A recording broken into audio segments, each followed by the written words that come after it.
America और Israel के Iran पर हमले की चौथा दिन हो गया है और घमासान थमने का नाम नहीं ले रहा है। 787 से ज्यादा लोगों की, 800 के करीब लोगों की मौत हो चुकी है ईरान में, और ईरान झुकने को तैयार नहीं दिख रहा है। अलग अलग दावे किए जा रहे हैं।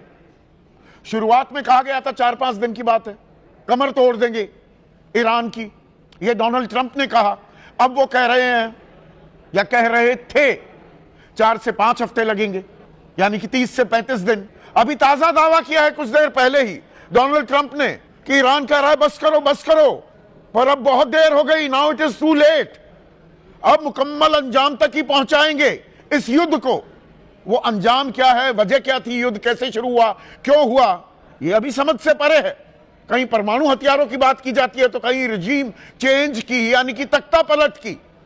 और कल तक तो इस बात पर भी आ गए थे डोनाल्ड ट्रंप की foot on the ground, boots on the ground, यानी कि अपने सैनिक भी ईरान में घुसाने को तैयार हैं तख्ता पलट के लिए। लेकिन उधर ईरान भी पलटवार कर रहा है, और पलटवार में जितने सैटेलाइट्स हैं, जो सहयोगी मुल्क हैं इस इलाके के, मुस्लिम आबादी वाले हैं, मुस्लिम मुल्क हैं, लेकिन वहां एयर बेसेस बना रखे हैं अमेरिका ने।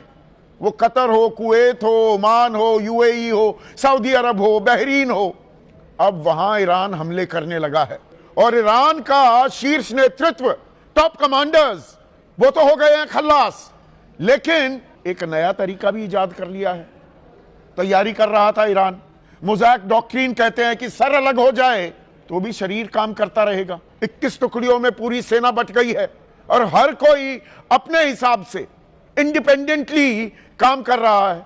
और इस सब में भारत अभी चुप्पी साधे बैठा है। जो ये हिंसा हो रही है, दोनों को संयम बरतने की, दोनों खेमों को संयम बरतने की सलाह तो दी जा रही है, लेकिन अब देश में भी, भारतीय राजनीति में भी घमासान मचा हुआ है कि आयतुल्लाह खमेनाई, उनकी हत्या पर भारत सरकार खामोश क्यों है, चुप्पी क्यों साधे बैठी है, इसकी निंदा क्यों नहीं की जा रही।